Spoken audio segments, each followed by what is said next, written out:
A lot of these super athletes that I work with are missing one of the 3 simple basics: 8 essential amino acids, 2 essential fatty acids, omega-3 fatty acids, 91 essential minerals. You can get a simple, it's the best $5 biohack you'll ever have. This episode is supported by Huel. Well, Gary, welcome to the show. Thank you so much. I'm excited to be here. We're excited to have you. When I say high performance, what do you think of?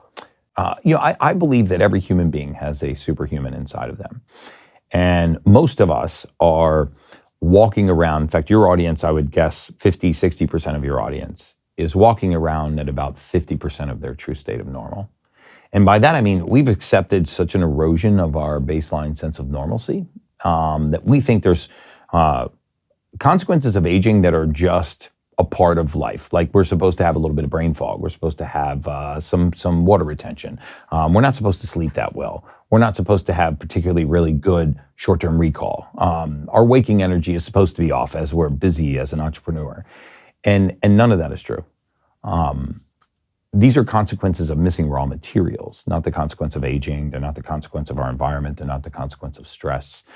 They're the consequence of missing raw materials. So high performer, in my opinion, would be somebody that has put the raw materials back into their body so that it can perform its best. Brilliant. Well, we're going to go through and talk about what those raw materials are. Okay, sure. But before we get there, let's just ask a question for the cynics, because there will be people that are 1 minute into this podcast and already thinking of switching off because they think, come on, look, that's not for me. I can't be an elite person. I just am the way I am. Life is just tough. I am just tired. I have got a busy job and 2 kids. I can't optimize any further because it takes time and energy and effort and money that I don't have. So before we get into the weeds of optimizing ourselves, what would you say to those people? Well, what I would say is that if we thought about humans the same way that we thought about plants. So for example, let's say that you have a leaf rotting in a palm tree and you call a true arborist, a true botanist out. We don't have palm trees here in the UK, an oak tree, right? And you call a true arborist or a true botanist out to look at this oak tree. They won't touch the leaf, right? They'll core test the soil. And what they'll do is they'll say, there's no nitrogen in this soil. And they'll add nitrogen to the soil and the leaf will heal. So if you're walking around right now and you say, you're about to shut the podcast off because you're like, well, you don't understand. I'm burning the midnight oil. I have an incessant travel schedule. I have 2 kids. I'm a single mom, a single dad, or maybe I'm in a relationship. My spouse works as much as I do. I'm starting a company. I've got a lot of financial stress.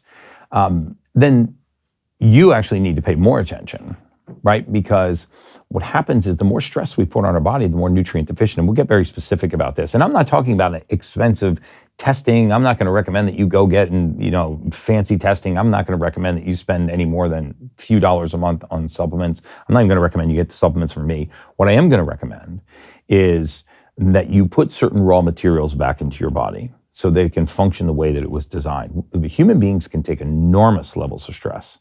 We have a process in our body called hormesis, which is where you apply a stress and the body strengthens in response.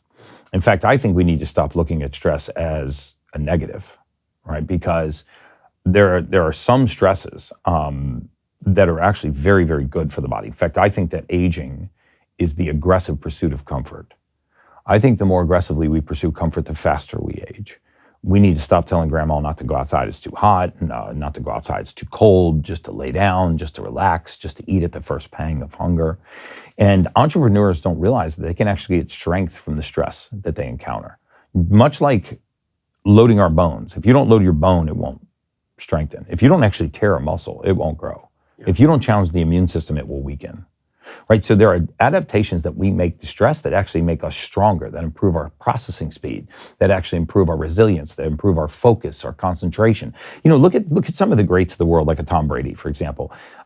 He didn't stay in the league an extra 5 or 6 or 8 years because he was the strongest, the fastest, the biggest, or the most athletic quarterback. He stayed because his timing was the best, right? So the stress that he was under, what he did was he honed his timing, right? And I think he would probably tell you the same thing. And we can go through great after great after great, and we can say, well, was that person under a lot of stress? I mean, does LeBron James or Does Cristiano Ronaldo have a lot of stress in his life? How does he maintain that level of performance?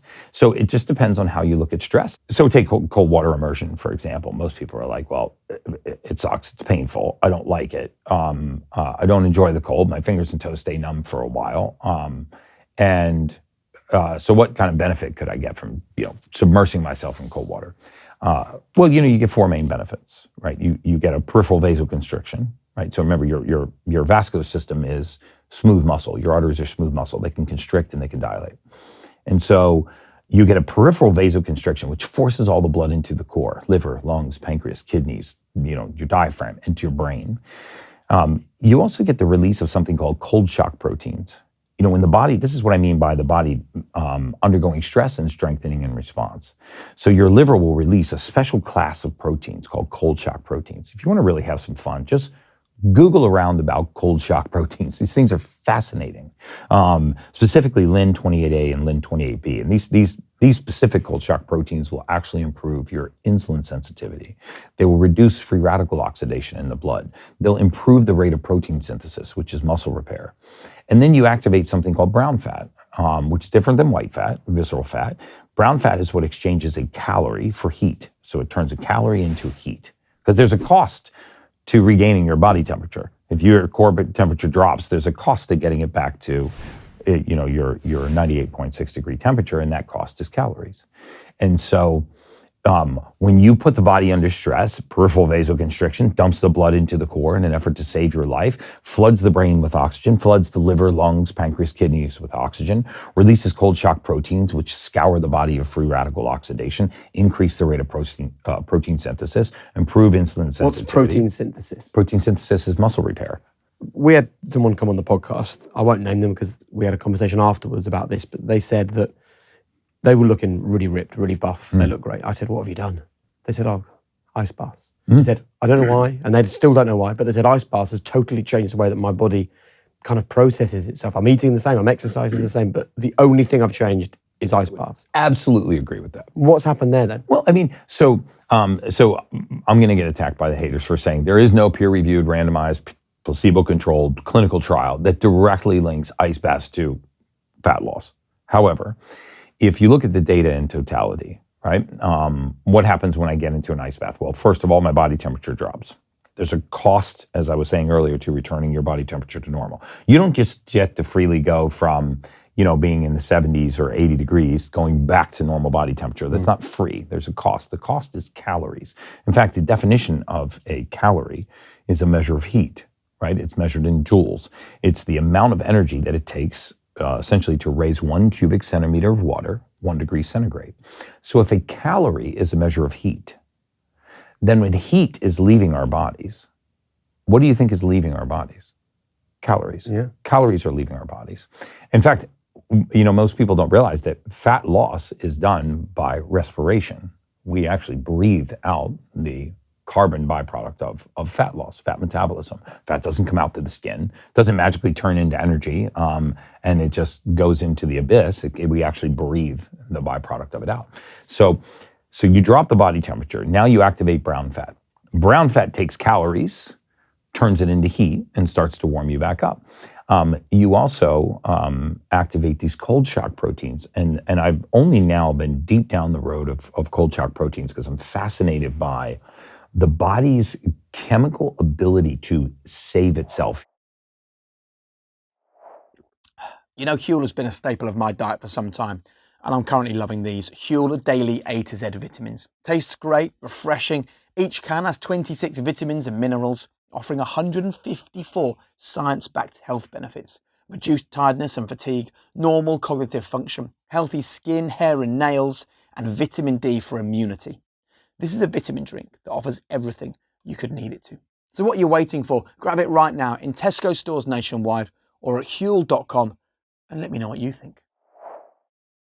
When you put the body under certain stressful situations, fasting, for example, cold water immersion, what you see is a panacea of scientific phenomenon that are really fascinating, that we're only really beginning to understand now. And so when you start to link the fact that you have muscles contracting, you raise your metabolic rate, you increase dopamine and endorphins, which elevate your mood. You improve your circulation, you improve your insulin sensitivity, which means you are less insulin resistant, the main impediment to weight loss. All of that points to the same thing, fat loss. And we see the same thing. We see about 20,000 new patients a month in our clinic system nationwide in the US. And we have hundreds and hundreds and hundreds of patients that are ice bathing on a normal basis. And the ones that are doing ice bathing on a normal basis, for the vast majority of them report the same thing: dramatic fat loss. And I see every time I log onto my socials, someone trying to sell me another ice bath, right? Can I get this benefit from having the shower on the coldest setting? You can get the majority of the benefit from the shower. And look, ice baths don't have to be expensive. Plunge has one that I think is $120 inflatable. You put ice in it and it lasts about 4 or 5 days at a time. Later, if you want to upgrade, you can add a motor, right? It has the inlets for a motor. I created an ice bath here at the Edition Hotel when I got here. They brought me up these big English ice cubes. They got big ice cubes here in England. They bought me these big English ice cubes, and I put them over the bottom of the tub and just filled it up with cool water. 4 days later, it's still an ice bath. We'd have to convert this to Celsius, but there's very little, if any, evidence at all that colder is better or longer is better. You see, like a lot of biohacking techniques, more is not necessarily better. We're not trying to become cold adaptive. You're trying to cold shock the body. And there's no evidence that I have seen that colder is better or longer is better. 48 to 50 degrees Fahrenheit. So we'll convert that to Celsius. So that's about 10 degrees Celsius, I think. Okay, so 10 degrees Celsius. 10, we'll have to ask Siri. 10 degrees Celsius, 3 minutes minimum, 6 minutes maximum. That's it. As you make the temperature colder and you stay in longer, you're becoming adaptive. You're not cold shocking the body, you're cold adapting the body. And you also have to remember that, our brain is only this far in the surface of our skull. It's not good to freeze it and it's not good to bake it. So I see guys that are getting in, again, Fahrenheit, 220 degree saunas for 40, 60, 90 minutes. I go, that's insane. Right? Just take an egg and put it on a cookie sheet and put it in your oven. If you can even get your oven to go down to 180 degrees Fahrenheit, some ovens won't even go that low. Just put it in there for 10 minutes and take it out and see what you've got. That hard-boiled egg is very similar to what you're doing to the dura of the brain. So cold shocking the body, 3 minutes minimum, 6 minutes maximum, 48 to 50 degrees, whatever the equivalent is Celsius, and you will get the maximum benefit. Now, you can get a very similar benefit from cold showers. There's no reason to not do cold showers because you can't afford a cold plunge. In fact, I tell people that your morning routine should be free. And the reason why your morning routine should be free is not to save you money. It's so that it's portable. Because if your morning routine costs you a lot of money, then whatever that device is that you're relying on is not portable, which means your morning routine will not be portable, which means you won't be consistent. And consistency robs you of performance.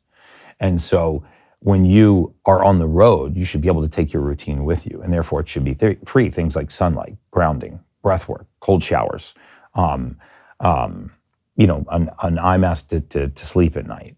Those things that allow you to maintain consistency in your environment. If your environment is not portable, then your routine will not be portable. And when your routine's not portable and you lack consistency, then you're robbing yourself of performance. You mentioned breathwork there, which reminds me of something I once heard you say, which resonated for a long time with me. You said, the presence of oxygen is the absence of disease. There is no more truthful statement than that statement. There is no more truthful statement than that statement. In 22 years of mortality research, we did not find a single disease etiological pathway, not one, that did not have its roots in a lack of blood oxygen.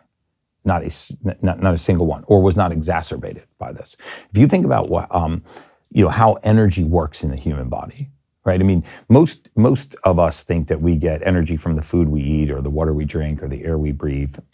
Most of us think that, the clean food that we're eating is giving us clean energy, and that's actually patently false. Eat your carbs to get energy, eat your protein to build your muscle. That's the thought process. Right. There's only one reason why we eat, right? There's not a single cell in your body that can use any of the components of the food that you're eating, right? So in other words, you're not eating to feed yourself. You only eat for one reason, and that's to feed your gut bacteria. They are the only thing in your body that can take the food that is coming into your body and convert it into a source that your cells can use. So in other words, what happens, if you think about it very simplistically, is I eat a piece of steak or fish or chicken or vegan or vegetarian or what have you, and I put this fuel source into my gut. Let's just say it's a piece of chicken. And that piece of chicken is going to get broken down into amino acids. And those amino acids are going to get further broken down into something called nucleotides. But the bacteria is going to break this down. Once the bacteria has broken this piece of chicken down, portions of it are going to cross what's called the luminal wall of the gut, and they're going to enter the bloodstream. Once they enter the bloodstream, they're going to be further metabolized. They're going to pass through the wall of the cell. And once they're inside of the cell, they're going to be further broken down, and they're going to pass through the wall of something called a mitochondria. And the mitochondria is going to turn this into an energy source called ATP. And then you have energy. You see, you're not powered until the mitochondria have spit out their energy source. So if we really want to get down to the root of all evil, if you will, right, and we want to boil it down to its simplest component, anything that feeds the mitochondria feeds our energy source. What's mitochondria? Mitochondria are the powerhouse of the cell. You have about 110 trillion of these in your body. 10% of your body weight is mitochondria. Every cell in your body contains several thousand of these. They're little batteries. And essentially, if you were to go inside of a cell, okay, and walk through the cell wall, and you go through what's called the cytoplasm of the cell, and you were to find this little battery called the mitochondria, and you were to go through the wall of that battery and look inside, you would see that there's a motor, and this motor is spinning around. Okay, it's called the Krebs cycle. Every time this motor makes one revolution, it has two choices. It can either create 2 units of energy, or it can create 36 units of energy. Those are its only two choices. 2 units of energy, 2 ATP, or 36 units of energy, 36 ATP. So it is either 16 times more powerful or it's 16 times less powerful. Those are the only two choices. So what determines whether or not it spits out 16 times more energy versus 16 times less? The presence of oxygen. So if I can get oxygen into the mitochondria, which you can, then I'm going to get 16-fold more energy from that mitochondria. This is what powers human beings. This is what allows cells to eliminate waste, to repair, to detoxify, and to regenerate. This is the genesis of aging. Mitochondrial dysfunction is the genesis of aging. Mitochondrial dysfunction and a metabolic shift in the mitochondrial function is what causes metabolically healthy cells to become metabolically sick cells. We developed such a misnomer in this world around disease and pathology. We think that it's something that happens to us. It's not. It's something that happens within us. Right? If I had cardiovascular disease, it doesn't matter how close proximity you and I are or how much time we spend with each other, you're not going to catch it. If I had cancer, you're not going to catch cancer from me. We are not, as we've been told, inheriting disease from our generations, right? We've developed the fallacy in medicine that because diseases run in families, for example, that they're genetically inherited, right? So you have high blood pressure. What's the first thing the doctor asks you when you go? What's your father have? Your mother have? What's your medical history? What's your medical history? What's your family's medical history? Because, you know why? Because he's looking to explain the unexplainable. 85%, let's just take high blood pressure, for example. 85%, look this up, of all high blood pressure diagnosis, when you're diagnosed with high blood pressure, it's called idiopathic, which means it's of unknown origin. So 85% of the time when a physician diagnoses you with high blood pressure, they don't know the source. So they call it idiopathic hypertension. But one of the ways that they make up for this 85% unknown is they say, well, your uncle on your mom's side has high blood pressure, right? Your mom's brother. Your grandfather had hypertension, and your grandfather's brother had hypertension. Your great uncle had hypertension. Now you have it. So it's familial. It's genetically inherited.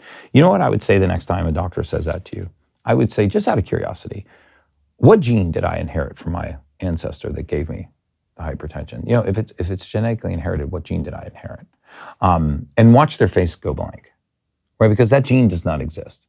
Same for type 2 diabetes, same for depression, anxiety, same for hypothyroid, all of these conditions that do run in families that are not genetically inherited disease. And I'm not saying there's no diseases that are linked to genes. The BRCA, the predisposition for breast cancer, is a very real predisposition. But the majority of disease and pathology that runs in families is not inherited disease.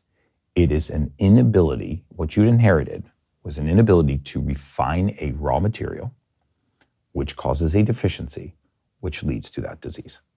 And that deficiency can be fixed. So for example, there are genes that every human being has an amino acid in our blood called homocysteine. Okay, every single one of us does. Homocysteine is a normal amino acid. What the body does is it takes this homocysteine amino acid and it breaks it down into another amino acid called methionine. And that methionine is used to quiet the mind, amongst other things. So if you have a genetic predisposition to be poorly or unable to metabolize homocysteine, homocysteine starts to rise. As homocysteine rises and it's cruising by the inside lining of your arteries, it irritates your artery. And when you irritate an artery, it clamps down, right? Arteries are smooth muscle. You have 63,000 miles of blood vessel in your body. It doesn't take much arterial narrowing to drive pressure up. So now what's happened is you didn't inherit high blood pressure, you inherited high homocysteine.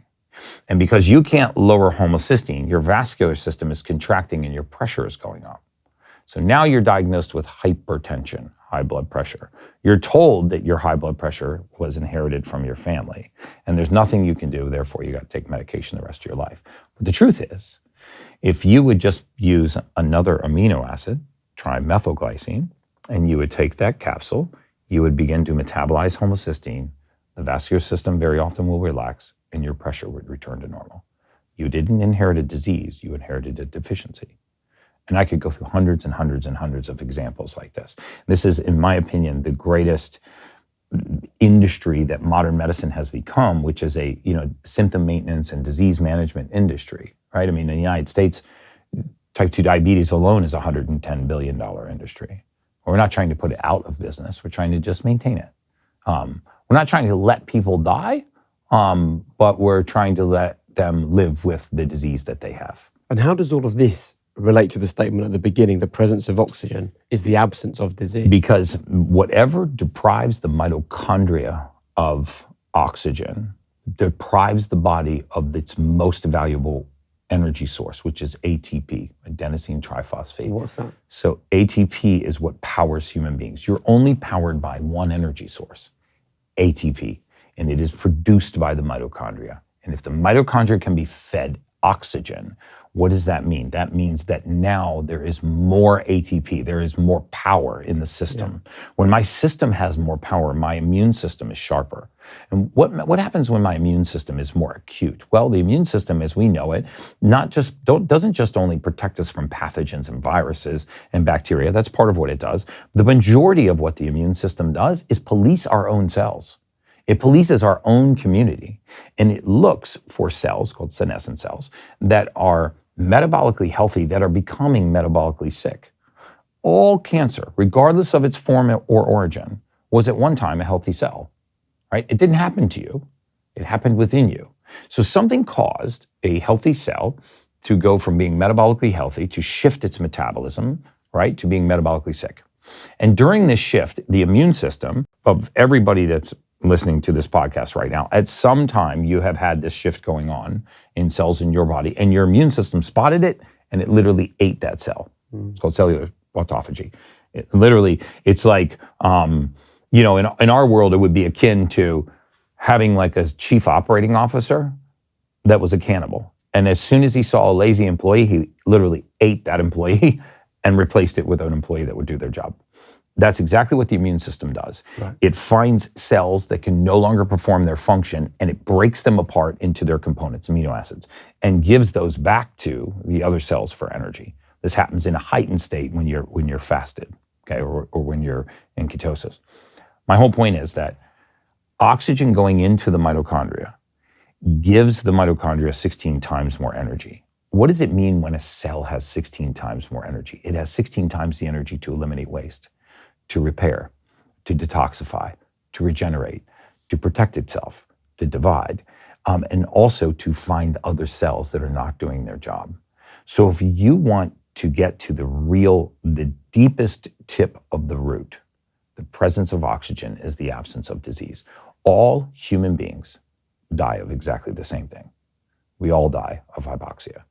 The definition of death is lack of oxygen to the brain. When you can no longer sustain brain activity, you don't have enough oxygen to sustain brain activity. That's the definition of death. So we all die of the same thing. Now, we might get there different ways, but we tend to think of death as an event, a gunshot wound, a bus, a stroke, a heart attack, a car, what have you. But the truth is that death is a predictable curve. The more beneficial, or the better you are at managing oxygen, the slower you are accelerating towards the grave. The worse you are at managing oxygen, the faster you are accelerating towards the grave. The reason, for example, that sedentary lifestyle is the leading cause of all-cause mortality, right? Sitting is the new smoking, right? Sedentary lifestyle. It's that bad for us. It's that bad for you. And why is that? Because what happens when we sit and we're immobile? Our respiratory rate drops. What happens when our respiratory rate drops?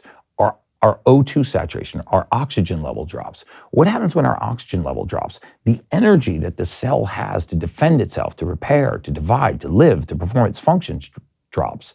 And as that drops, waste builds up. And I don't mean waste by stool and urine, I mean waste by cellular waste. And as cellular waste builds up, cells become more sick. And as they don't have the energy to fight that off, then we slowly succumb to conditions we never should have had. In Sardinia, in fact, their life expectancy was directly related to the grade of the slope. The steeper the slope, the longer you lived. Watch look at the Blue Zone research. So you got 92-year-old men and women that are hiking up a 37-degree slope to 10 blocks to go to church, so mobility is super important. Why? So when you hear people go, "You're in your 60s, don't overdo it," you hate that advice. That's horrible advice. We should be saying. Literally got to stop telling grandma not to go outside, it's too hot, not to go outside, it's too cold, to lay down, to relax, to eat at the first pang of hunger, just to rest, because this is collapsing all of our natural defense mechanisms, right? Again, hormesis, the process of being stressed and strengthening. And so, I believe that aging is the aggressive pursuit of comfort.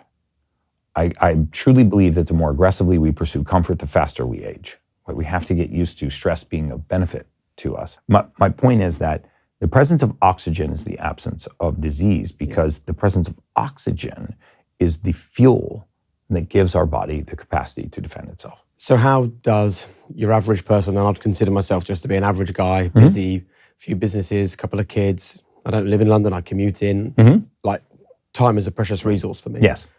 How can I increase the amount of oxygen to make a tangible difference to my physical health? So you do three things. Number one, learn to do a simple breathwork technique. I use a breathwork technique called Wim Hof. I believe I've gone well over 4 years without missing a single day. The breathwork is the one thing that I will absolutely not miss. Not once, not ever, not for any reason. I will miss a commercial flight to not miss breathwork. That's how important it is.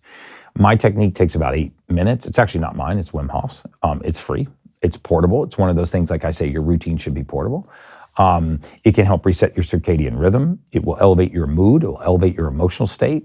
It will improve your memory. It'll improve your circulation. I read a statistic the other day. I don't know how true it is, so I don't have a study to back this up. But it said that an estimated 95% of the world's population after age 30 will never sprint again. They won't sprint. They won't find themselves on the occasion to do a dead sprint. I'm 46, so I don't know when I last sprinted. I'm trying to rack my brains. I know, I am too. I'm trying to find out. Last sprint? Because, if it's not 95%, maybe it's 85%. But anyway, it's a big number. Ben? 35. When did you last sprint? At least 5 years ago. We've got to. So in this room. I've only sprinted since I heard the statistics. So I don't really count. The host, the guest, and the camera operator. We're part of the statistic. We're all part of the statistic. So what this means? What does that mean? What it means is this was the last time that you really engaged your auxiliary muscles of respiration, right? Our intercostals, right? Because we can voluntarily take over breathing, or we can leave it to the autonomic nervous system. Right? You haven't thought about breathing since we started this podcast, but you could think about it now and you could override it. And so when you sprint, what happens is you engage these secondary muscles of respiration, what's called auxiliary muscles of respiration. You get oxygen deep into the lobes of the lungs and out of the apex of the lungs. And one of the things that happens when you raise the oxidative state is you raise your mood and you elevate your emotional state. If you think about it, every elevated emotional state, passion, elation, joy, arousal, libido, like all of the upper tier emotions, if you were to actually look at their molecular structure, if you were to say, what is happiness? What is joy? What is elation? What is, arousal? You would see that it's a collection of neurotransmitters bound to oxygen. Their oxygen is a part of its structure. If you look at negative emotional states, things like anger, despair, jealousy, resentment, you will see that oxygen is actually not a part of those molecular structures. Those are readily available emotions. You can access those emotions all the time. The upper tier is reserved for people that have high oxidative states, have lots of oxygen available to help create these bonds. And so this is the reason why no human being has ever woken up laughing. Could you talk us through the breath work? Because I think that, again, Absolutely. It's confusing for people. They hear someone say, oh, breath work will change your life, and then So simple. it seems so complicated. It's so simple. So what you're going to do is just sit comfortably. Please don't drive or do it in the shower or be standing up when you're doing it, because the oxygen tension can change very quickly in your tissues. And if you change the oxygen tension, you can get very lightheaded. Okay, so can I tell you something? Yeah.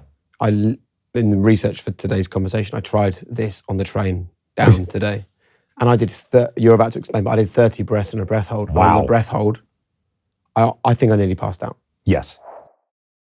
You need to hear this, okay? Your gut matters. It's a vital building block to health. Now, you might not know that 70% of your immune system is in your gut. I didn't know that. And 95% of serotonin, which is the feel-good chemical, is created in your gut. And if there's one thing we need more of, it's a feel-good chemical, right? That's why when it came to choosing a probiotic, I had to know it was proven and that I could fully trust it. And this is it. Biotic by Heights, specifically formulated to give you everything you need for your gut, your mind, and your immune system. I take it every day, and the difference for me is real. And you could trust me, fine, cool, or you could trust the tens of thousands of high performers and elite athletes that rely on Biotic every day. So join tens of thousands of high performers and try Heights with an exclusive 20% off your first month, only with this podcast. Go to heights.com/HP or enter the code HP20 at checkout. You'll love it. You went too far too fast. So I would have people start with 3 rounds of 5 breaths. Work your way up to 3 rounds of 10 breaths, 3 rounds of 15, 3 rounds of 20. Don't rush it, right? It's just a simple technique. So start with 3 rounds of 5 breaths. The reason for that is that when you change the oxygen tension too quickly in the tissues, you can get very lightheaded. Your fingers and toes can get numb, your lips can get numb. Those are good signs, by the way. Eventually, you will not get lightheaded from breath work. I do 3. When I started doing breath work, I believe I could hold my breath for 30 to 40 seconds between rounds. And now I'll hold my breath for 4 minutes between Why do you each hold round. so you do the 30 deep, are they deep breaths or? Yeah, like this. And they're obnoxious. You want to really engage your intercostals. You want to really, I'm pretending like they can see me, but maybe they can. They'll be watching. Oh, they can. Oh, hey guys. Watch on YouTube if you're listening. and Watch on wondering- YouTube. If you're wondering what Gary's If you're doing. listening, I'm just sitting up very, very straight right now. Check out the app. Grabbing my ribs. Basically you're gonna sit comfortably and you're gonna breathe in. When I say obnoxious, I mean like you've been underwater for 2 minutes and you didn't think your head was gonna break the surface, and you just broke the surface of the water, and that's your first breath. You're gonna raise your shoulders, breathe all the way in, expand your rib cage, and then just relax. Don't force the air out. So breathe obnoxiously in and relax.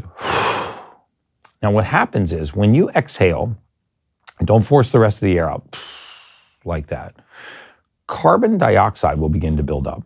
We want carbon dioxide to build up because carbon dioxide is the main vasodilator in the human body. Most people think it's nitric oxide. That's not true. Nitric oxide is actually a caustic gas. Carbon dioxide is the main vasodilator. When we get vascular in the gym, because we're working out and we look down and we're all vascular, that's because of the carbon dioxide going back to the lung. Okay, that's why you're vascular. So you want the carbon dioxide to build up so you get a vasodilation, right? You dilate. We use this in therapeutics, right? When we do ozone, we'll run carbon dioxide gas first and then run ozone. Why? So we can dilate the pores and dilate the vascular system. So you want to exercise your vascular system. So you do, let's say, 5 deep breaths. So you sit really comfortable, if you can do this outside, if you can do it with your skin exposed to sunlight, and if you can do it while gazing off into the horizon, you're just putting the whole entire experience on steroids. What do they do? I prefer that you do it outside and that you're doing it during first light, because most people think that the sun is killing us, and the truth is most of us are not getting enough sun. It's not that we're getting too much sun. I think we're undersunned. We are very photovoltaic beings. If you understood the physiology of what light does for the body, it actually has some direct, very positive physiologic impacts. It doesn't just age your skin. That's what UVA and UVB rays do. But in the first 45 minutes of the day, there's a very special type of light called first light. And that first light has high amounts of healthy blue light, not the kind of blue light you get from your screen, but healthy blue light, which helps to reduce your melatonin level and raise your cortisol level naturally, which is what you want in the morning. Cortisol is a waking hormone. The second thing that it does is it starts the production of vitamin D3, called cholecalciferol. When light passes through the skin, it causes cholesterol to engage in this process through the kidneys, which turns cholesterol into, in my opinion, the single most important compound in the human body, which is vitamin D3, the only vitamin that human beings can make on our own. We only make one vitamin. Despite the hundreds of vitamins in our bloodstream, we only make one. And also that vitamin has a receptor site inside of every single cell in the human body. So just pause for a second and think, how important must something to be to human physiology if it's the only thing that our body makes on its own, only vitamin we make on our own, and if every cell has a receptor site for it? Yeah. So imagine if you're in the morning, and I want to give people things that are free and portable, right? So expose your skin to sunlight. If you're a girl, just put a halter top on, a little, skimpy pair of shorts. If you're a guy, take your shirt off. And get out where your skin is exposed to sunlight. If you're in London, it's okay if it's overcast. Look in the direction of the sun. So you get outside, you expose your skin to sunlight, you gaze off into the horizon, you do 3 rounds of 5 breaths obnoxiously deep. And on your 5th breath, just exhale and hold. And the reason why you want to hold is you want that carbon dioxide to build up. You want your system to vasodilate. And you can't hold any longer, take an obnoxiously deep breath in and hold that breath as long as you can. And then exhale and start again. I ask people to try to commit to doing this just for 7 days and see if it does not change the trajectory of your life. Can breathwork improve immunity? No question. See, so what is immunity? When you say immunity, and I convert that to physiology, I say, immunity is my ability to ward off pathogens, right? And you can actually measure your immunity by looking at certain biomarkers in the blood. On a CBC, there's an area of a complete blood count that'll have neutrophils, basophils, eosinophils, monocytes. It'll have all these different white blood cells. So you can actually look at the strength of your immunity. And there is no question that oxygen is powering the capacity for the immune system to defend itself. And can it regulate body temperature? It can regulate body temperature. It actually can regulate vasodilation, vasoconstriction, right? So Wim Hof proved this when he took over his sympathetic and parasympathetic nervous system. There's an amazing Netflix special called The Iceman, and you can see all the science behind it. But he was able to actually regulate his body temperature by regulating the oxygen tension in the tissue. So are we saying that it can slow down the aging process or even reverse the aging process? There is no question that it can slow down the aging process. Remember that aging is 2 things. Aging is the aggressive pursuit of comfort, and it is a reduction in, it is increasingly becoming more hypoxic. Remember, the end destination is hypoxia. You are dead when you can no longer sustain enough oxygen to the brain to sustain brain activity. Okay. The question is, how fast are you getting there? Other little things like a contrast shower. Forget a cold plunge. And just at the end of your shower, take your warm shower, lather up, do your thing, step out of the shower, turn it as cold as it will go, and then step into that stream and just deal with it. Deal with it for 30 seconds to a minute, right? And then you will be hormetically strengthened when you get out of there. Dry off and start your day. Hydrate with mineral waters. I think that the majority of people, especially high performance, are missing one of the 3 basics. It's the absence of the basics that causes the deprivation of performance. You'd be so astounded by how many super athletes that I work with I'm working with Michael Chandler, for example, to prep him for I was prepping him for the Conor McGregor fight. Conor just stepped out. He's not deficient, but I'm saying a lot of these super athletes that I work with are missing one of the 3 simple basics: 8 essential amino acids, 2 essential fatty acids, omega-3 fatty acids, 91 essential minerals. You can get a simple full spectrum amino acid supplement, 8 essential amino acids, a very simple black seed oil or fish or plant-based omega-3 fatty acid, and you can get a mineral salt. My favorite is called Baja Gold, BAJA. I think it's the best $5 biohack you'll ever have. And that bag of salt will last you 5 years. And it has all 91 trace minerals in it. You remineralize the body. You put the sodium, the potassium, the magnesium. You just put it into water, do you? Yeah, you take a half a teaspoon, you put it in 8 ounces of water first thing in the morning, you stir it, and you whack it back. And that's the first thing you do in the morning. Mineralize and hydrate the body. Then take 2 fatty acids, the 2 EPA and DHA fatty acids that you need, and then make sure that you supplement with an amino acid supplement, not a protein supplement. Because most people think that amino acids are proteins. They're not. They're the building blocks of proteins. We've also been lied to that we can target direct protein, right? Like we can take collagen, for example, to grow collagen in our skin, right? That's kind of true. That's not true, right? We don't need our nails if we want to grow our nails, right? You wouldn't eat your hair if you wanted to grow your hair. Why would you eat collagen to grow collagen? Because really what collagen is the ground up hides and hooves and nails of cows. And you think you can eat that and grow your skin. Your skin is made from amino acids, right? So any protein will grow collagen, right? Eating collagen, it's going to become the same, it's going to go through the same route as a whey protein, as a piece of fish or a piece of chicken or a piece of plant protein. What's going to happen is that protein is going to go into the body. It's going to get chopped up by the liver into amino acids, and those amino acids are going to go to collagen, elastin, fibrin, your muscle. It's going to become a natural killer cell. Yes, your immune system's made from protein. Your red blood cells are made from proteins. So they all go through the same route. But marketing has led us to believe that we can put collagen in and our hair, skin, and nails are going to strengthen. What's strengthening your hair, skin, and nails? Not the collagen, it's the amino acids. So skip the middleman and take an amino acid supplement. If you did just that, you would find that the majority of people stop chasing the exotics. Right? Most people are supplementing for the sake of supplementing. They're not supplementing for deficiency, right? Because they don't even know what their body's missing. And so they think, well, resveratrol is really good. I'm going to take that. Ashwagandha is great. I'm going to take that. CoQ10. I read something about CoQ10. That's good. I'm going to take that. I'm going to take a men's over 50. I'm going to take vitamin C because vitamin C is great. And then the next thing you know, St. John's wort, and you're just on, and CBD is good for sleep. And the next thing you know, you're just lost in the myriad, the soup of great supplements. Instead of saying, what is my body deficient in? We all need the same 3 basics. You can start with the basics. If you're missing one of the basics, you're going to chase one of the exotics because you're going to lack something like energy, focus, concentration. You're going to have things like attention deficit disorder or OCD or anxiety. So say the basics one more time for people that have just... So the basics are 3 things. 91 essential minerals, which you can get from mineral salts.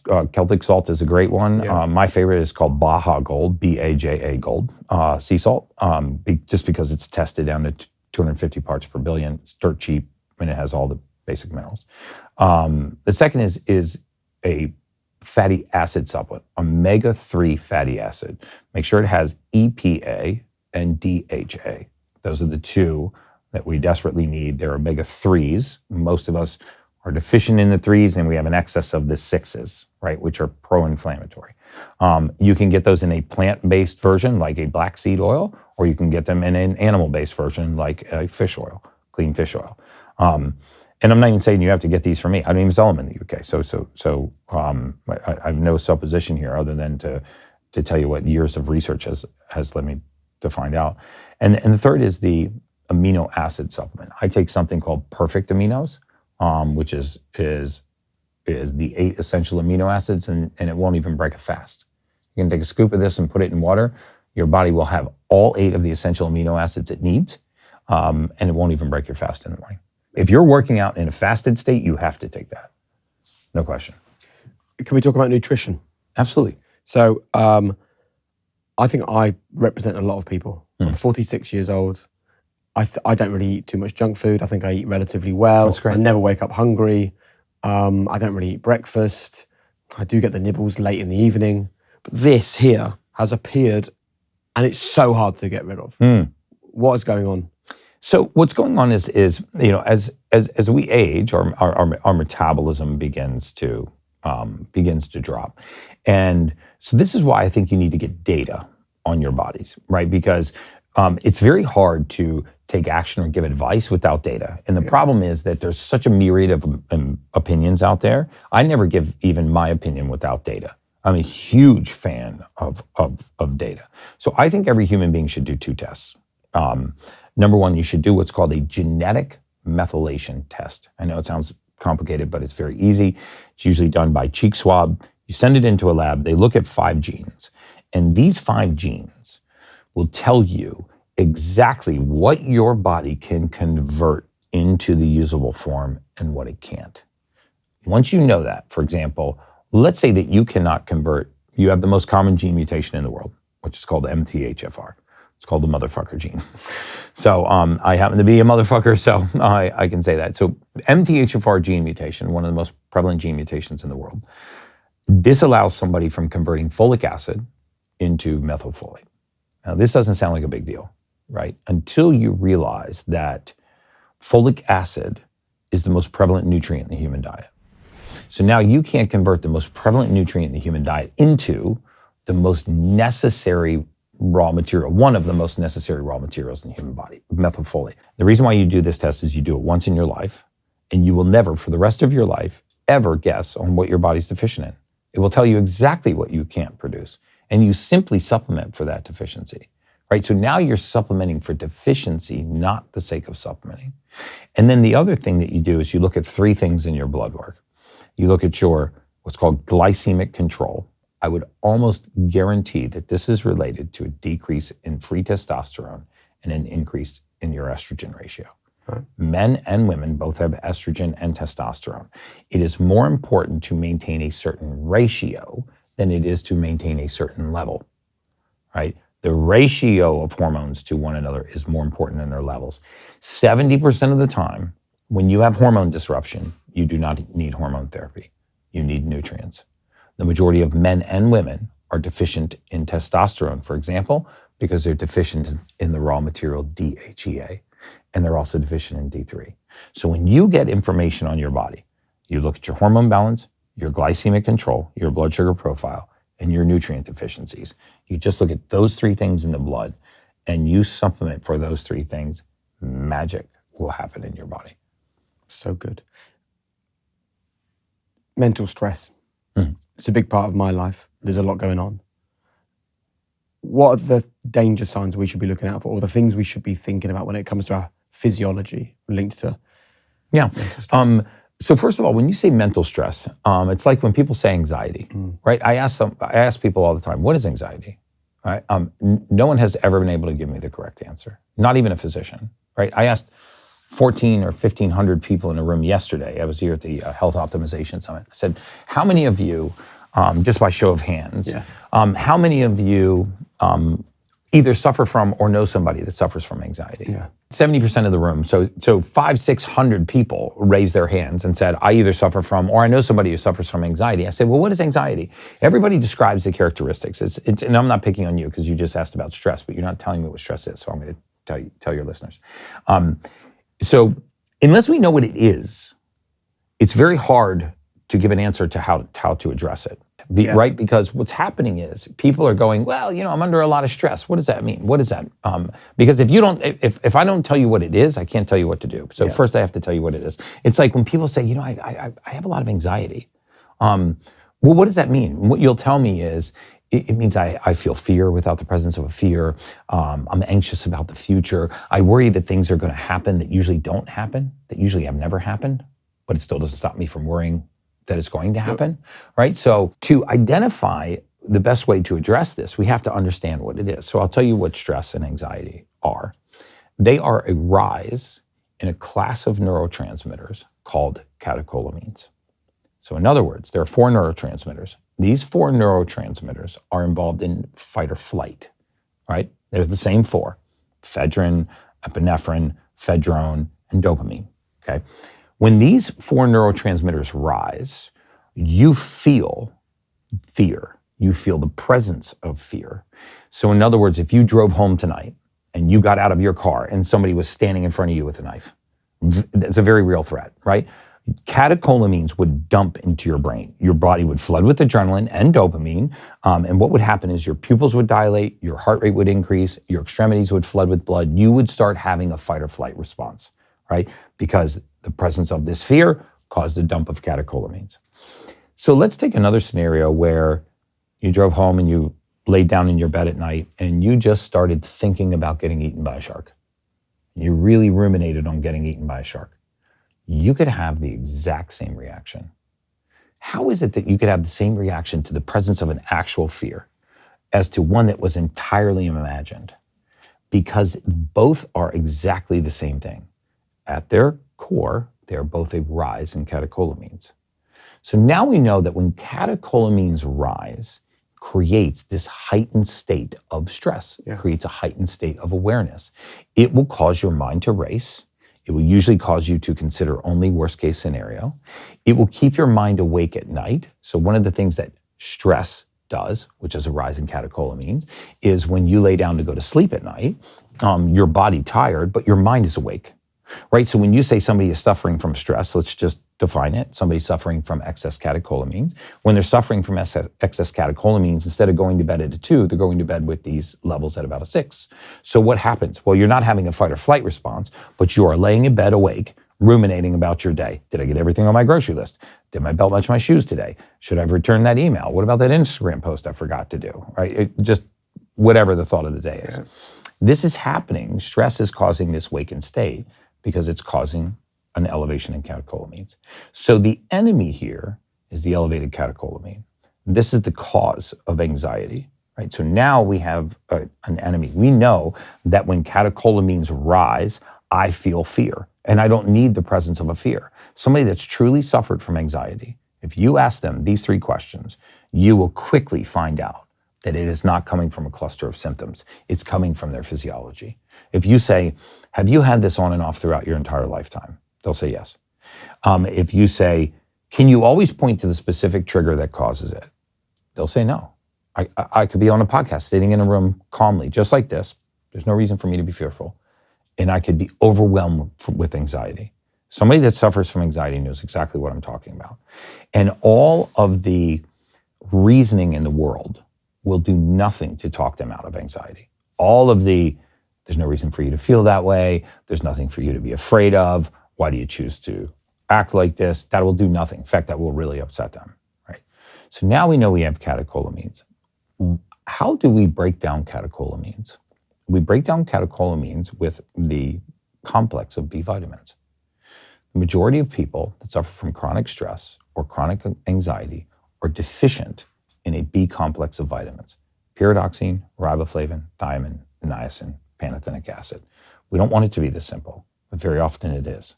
When you deprive the body of certain raw materials, B complex of vitamins, and a very specific form of B12 called methylcobalamin, you get the expression of catecholamines. What is the expression of catecholamines? Fear-based neurotransmitters. What are fear-based neurotransmitters? Stress, anxiety, anxiousness. Right? So is it possible that we are experiencing heightened states of stress and anxiety and anxiousness because we're nutrient deficient? Absolutely. And I think the majority of us are not handling stress well because we're not handling catecholamine rise as well because we don't have the nutrients to break them down. And so this is why you can take 2 entrepreneurs and you can step back and look at their life and go, holy shit, this guy should be really stressed out, right? He's running a big hedge fund. He's got 4 kids. He's traveling all over the world. He's on CNBC all the time. He's in the public eye. He's actually quite fit. His company is global. You just look at them and go, he's got to be under a lot of stress. And he's actually calm as a cucumber. Cortisol levels are normal. Hormones are fine. sleeps like a bear, got the waking energy of a tiger, chases his wife around like a freaking high schooler, right? And he's not responding to the stress. He manages catecholamines well. And then you got what I would call your, divas or hypochondriacs or drama queens, whatever you want to call them, that have relatively little going on in their life, and they're an absolute ball of stress. They are a complete freaking mess, right? And these two don't fit. The difference is that one is managing catecholamines and one is not. The final pillar that I really want to talk about is sleep. Because for a long time, I thought I was the guy that could do without sleep and it wasn't going to be a problem. So how important is getting our sleep right, and what does right sleep look like, do you think? So it's so important that if you don't get sleep right, nothing else really matters, right? It is our human superpower.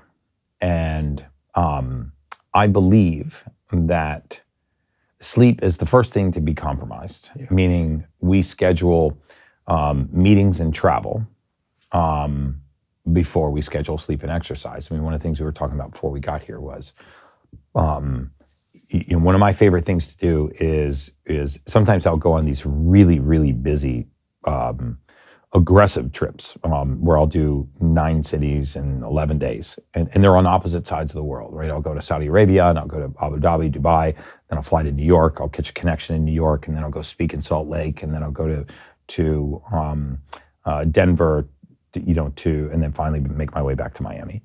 So multiple time zones, multiple countries, multiple flights, multiple hotels, and I'll post a sleep score every night, from my Whoop, and show how you can still get 97 to 100% sleep scores, even though you're changing time zones. Even with jet lag and everything else?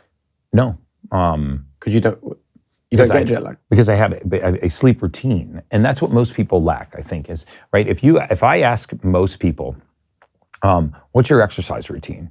Even most young entrepreneurs, women will say, well, I do hot yoga 3 days a week, I run, I do weights, I have a trainer, I do Zumba.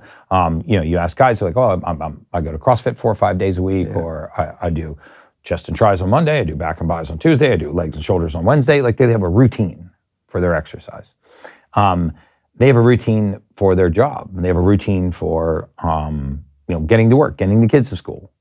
If you ask them what their sleep routine is, I just go to bed. When do you go to bed? Whenever the day allows me to go to bed, sometimes at 10, sometimes at 1. Okay, that's why you're not sleeping, right? Because you haven't prioritized sleep and you don't have a sleep routine. Most people have poor, what I call sleep hygiene.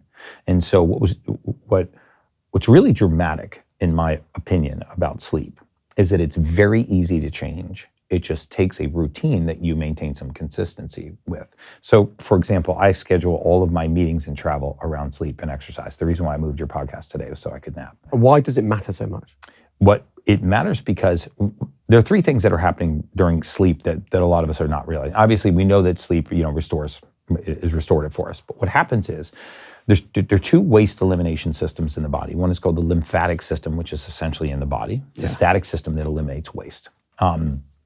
And that's why your lymph nodes swell when you get sick, right? You can feel them in your neck or in your axillary region. There's a separate lymphatic system in the brain called the glymphatic system.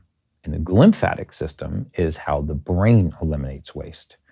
When the brain eliminates waste, it then enters a stage of repairing, detoxifying, and regenerating, right? And nearly every degradatory function in the brain is degraded by the level of inflammation that's in the brain. So if we're not eliminating waste, if we're not activating this lymphatic system, whether we believe it or not, we are causing inflammation in the brain. Hangovers are inflammation in the brain. Brain fog is inflammation in the brain. Alzheimer's and dementia are prolonged decades of inflammation in the brain that leads to neurofibrillary tangles and amyloid plaques. So if we could regularly take the trash out in our brain, then that sensation of waking up refreshed, like if you're somebody that tracks your sleep, you will find, whether you use an Aura or a Whoop or your Apple phone, every time your sleep score goes up, what else rises? Your recovery rises. Your strain decreases, meaning your ability to take on stress decreases. So you actually see a correlation between all of these other metrics in performance just tied directly to sleep. As sleep goes down, recovery goes down. As recovery goes down, strain goes up. You have less ability to take on stress. So sleep is our superpower. So there's 5 things that you can do for free that will dramatically improve your sleep. And just try to focus on these for the next 7 days, okay? Number 1, just set a bedtime and go consistently to bed at that time. Our bodies crave routine. Our circadian rhythm and our clock crave routine. So if you're not traveling, set a bedtime, 10:30, 11 o'clock, and for 7 days, go exactly to bed at that time. If you're one of those people that ruminates at night, meaning you spend a lot of time thinking, take a magnesium supplement at night. There's a couple that I like, magnesium 3-8. There's one by Biooptimizers, which they sell here in the UK, called Sleep Breakthrough and Magnesium Breakthrough. These are magnesium supplements. They're not melatonin. A lot of people don't do well with melatonin. Will help quiet your mind. The third thing I would do is I would do a contrast shower before bed. So I would actually get in the shower, take a warm shower. I would get as hot as it will go.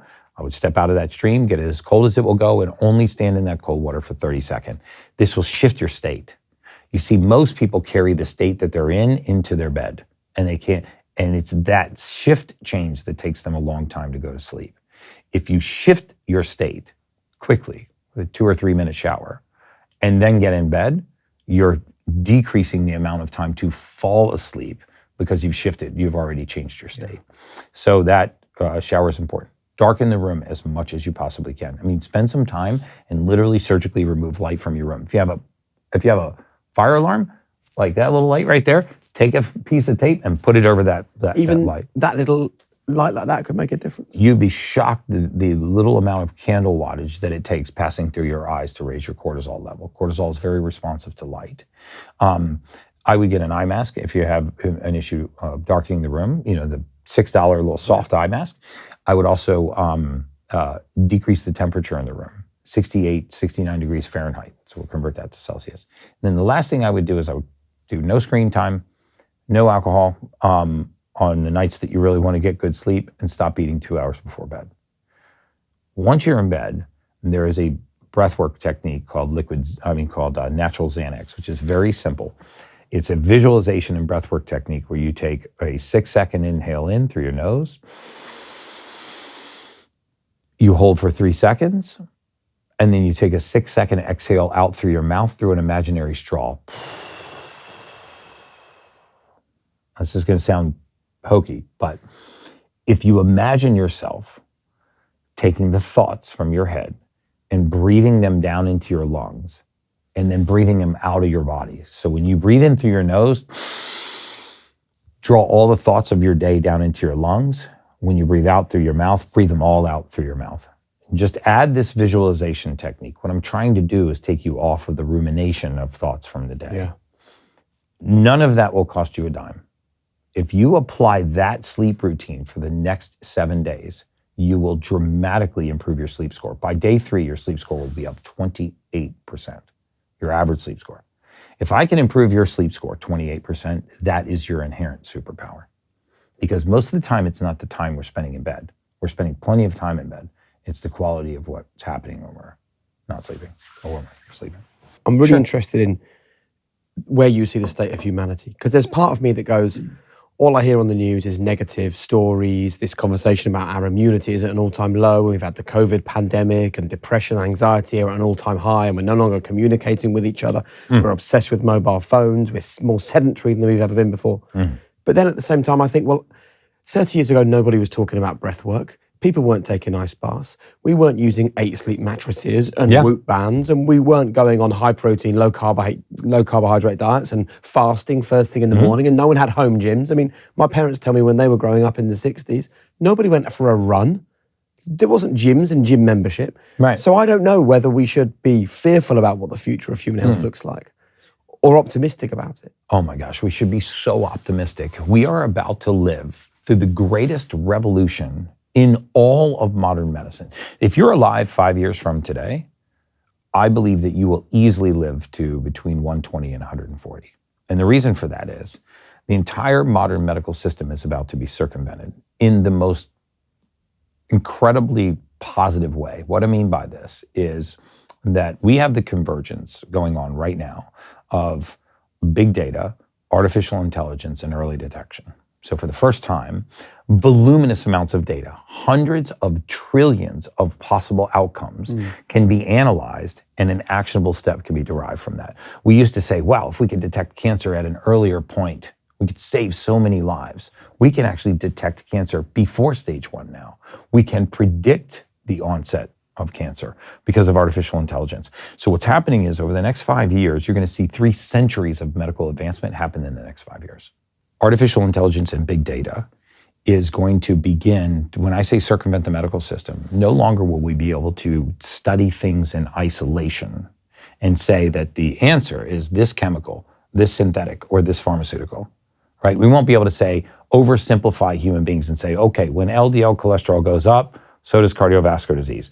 Take this chemical, push LDL cholesterol down, your cardiovascular disease goes down. Because artificial intelligence and big data will say, well, wait a second, every time we do that, we affect cell walls, cell membranes, hormones, vitamin D3, cholecalciferol production. We actually increase all-cause mortality. Let's not do that. And the results will be instant, right? WHOOP is a better way to conduct a sleep study than any university study in the world has ever conducted. You can take 5 people, stick them in the University of Miami or Berkeley, right? And you put them in a sterile room with a bunch of electrodes on their head and a bunch of electrodes on their heart with a 2-way mirror, some dude looking at them, and he comes over a speaker and says, okay, now sleep.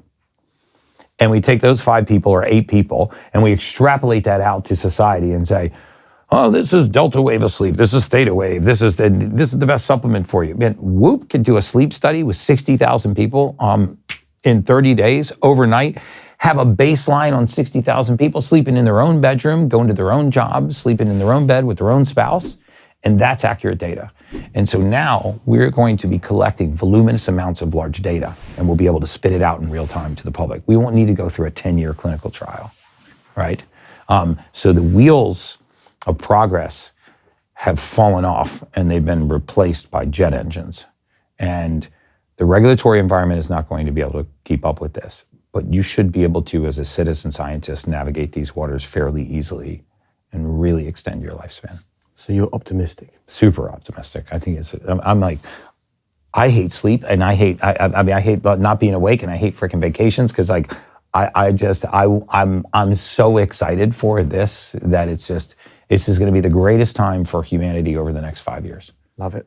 Right, time for some quick fire questions. Yes, of course. The 3 non-negotiable behaviors that you think have the biggest impact on our lives. What are the 3 things we really must do after listening to this conversation? The 3 things that we must do, I think that